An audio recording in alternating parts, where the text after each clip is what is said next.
Well, g'day everyone, welcome back to the channel.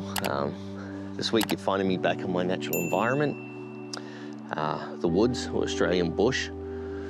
Although right now this is half and half. These pine plantation, and then is an introduced species, and then we've got tree ferns which are native. And I thought I'd do this week's vlog on shooting panos in woodland, which is seems a little bit counterintuitive, really, if you think about it. When you're shooting woodlands, you want to get rid of clutter and focus on aspects of the woods itself, or the forest, whatever you want to call it. But under the right, or in the right settings, you can do panos, which come out quite nice and can work really well.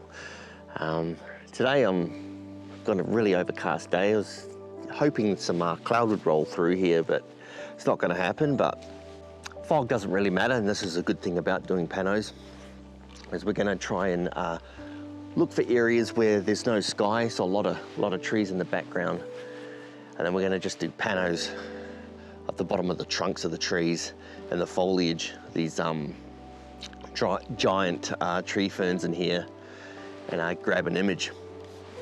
And this brings me to my first image. I've actually shot before in fog, and I thought I'd come back and do a pano of it. I'll be shooting all my panos today with a 24-120, and you might be asking, well, why don't you just stand where you are, use your wide angle and get this scene? A couple of reasons. 24-120. One is you might not have a wide angle for a start. Two is I can stand back with the vlogging cameras and zoom into the sections I want, get more information when I stitch them together. So I'm thinking maybe this could be a bit bigger than a 3 or 4, maybe a 5-shot pano, just of this tree over on my left here anchoring, and then this tree here, it's fallen over with a lot of moss on it. And then, not sure if it's picking up, but just over the side here is a massive fern tree. And a wide angle lens, when using a wide angle, say in this position here, what it's doing is it's obviously pushing everything back, and it also distorts the tree trunks, a wide angle lens. So if I set up my 14-30 mil here, it can distort the trunks, makes it a little bit weird. And also it's, like I said, it's when you're going wide, it's pushing the image back. It doesn't look as good. So I think using my 24-120 in here again, and then stitching them, well, I'll get a cleaner, better looking image. So I'm gonna set up, show you what I mean, take this image and explore a bit more and see what else we can get using panos in woodland.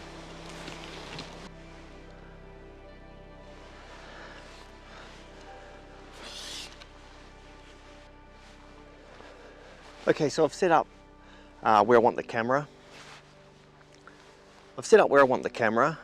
And what I'm going to do is I'm going to go through just a test run, really, and I'll explain how I do the pano. It's fairly simple, but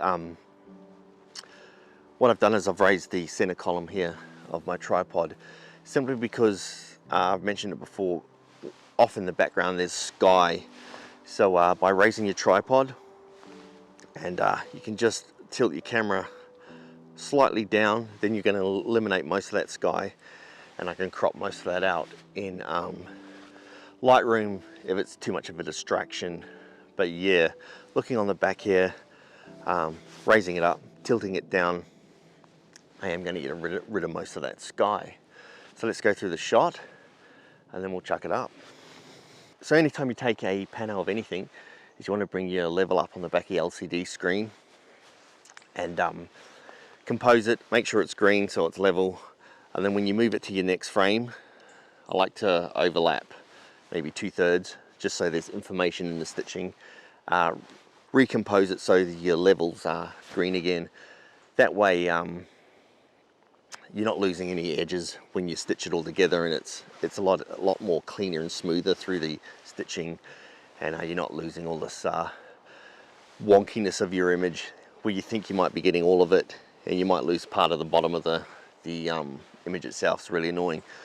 So what I'm going to do is sun's gone behind some clouds now, so it's nice and dark. So what's happening is that diffused light is coming in and it's bouncing off all the green, the moss off the branch here, and of course filtering back up through the giant tree ferns here. So I'm going to take this image and I'll chuck it up for you.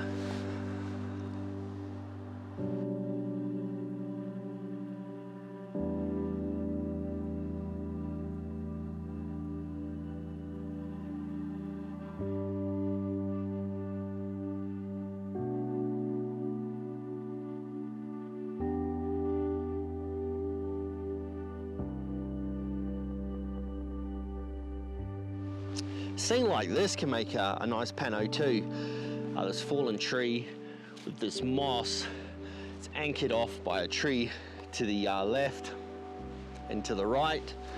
If I turn around and I'm raising my center column again, because there is, if you can see off in the distance, the forest opens up. In fact, there's a road back there. So by lifting the center column of my tripod and then tilting the camera down, I'm then cutting all that distracting light off. I reckon I get a 4-shot pano just of this scene here. I mean, it's just an example of what you can do with panos in woodland. I'm not saying it's an amazing shot, but it's just to give you an idea of what, you don't always have to, I've said it before, look for unique trees or trees in threes. We're walking through the forest and you haven't got the best of conditions. Try shooting panos, raising your center column up, pointing your camera down like I've been saying, and taking, I don't know, this could be a 3-shot, 4-shot pano, zooming in, taking sections of it, stitching it together, editing it, and yeah, something simple like this can be quite a nice image. So I'm going to do that. I'm going to chuck it up for you, and I'm going to keep on keeping on, and see what else I can grab. A lot of massive tree ferns in here that I'm feeling I want to shoot, but I'm going to have to wait for that wind to die off, and then there's a burst of light breaking through the cloud, which isn't, nice in woodland photography. It just blows it out. But here's this image nonetheless. Move on.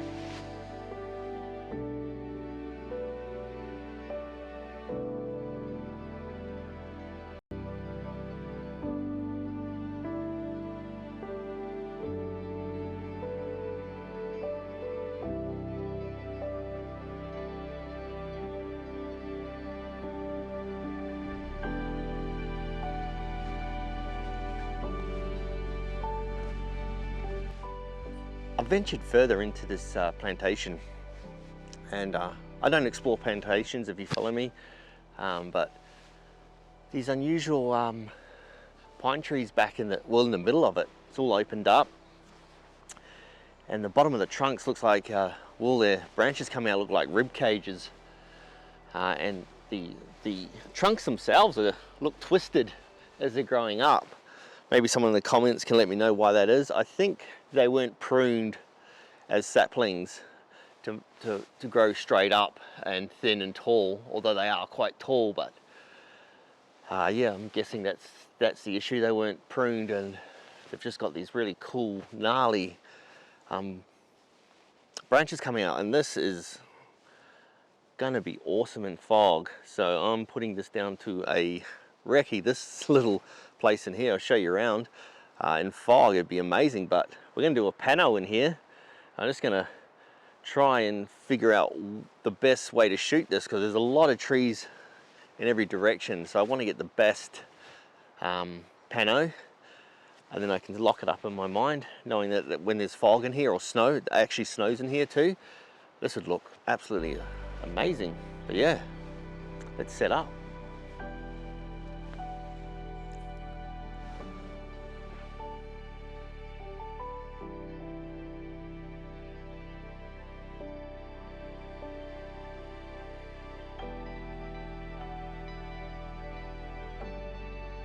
Walking around exploring, getting lost because I'm looking for compositions when there's fog here, so I got distracted. But you're in between light, so wait for that cloud to roll over.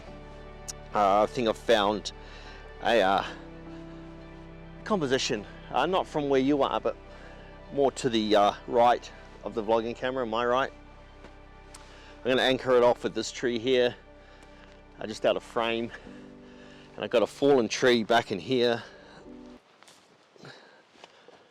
It's going across the scene, that beautiful pine with lots of moss on it, and got this weird looking, I was mentioning before, all the limbs coming out look like ribs. So yeah, I'm going to set that one up and I'll chuck it up for you. Of course I'm going to wait again for that sunlight to go behind clouds. As you can probably see, it'll drop in and out once the clouds roll through. But yeah, wow, really taken away by this area. I'm not into pine trees that much, but when I come in here and you get these unique deformed trees, well, they're probably natural, they're deformed because we prune them that way. But yeah, enough jibber jabbering. Here's this image and I might start making my way out of here if I remember the way out. Here it is.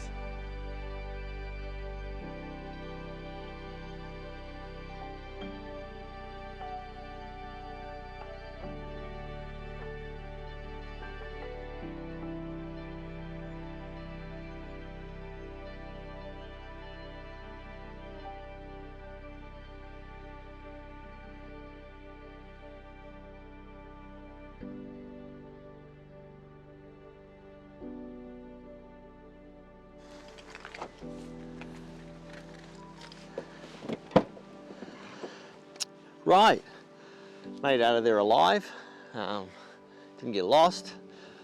But yeah, get out and shoot pano, guys. Have some fun with it. Remember, raise your center column, tilt your camera down so you're not getting into that distracting backlight through the forests. 3 or 4 shot pano, look for fallen logs, interesting foregrounds, giant ferns, whatever's in your local neighborhood. Have a go at it. Don't be shy. Yeah, thanks for coming along, and I'll see you on the next adventure. Have a good one.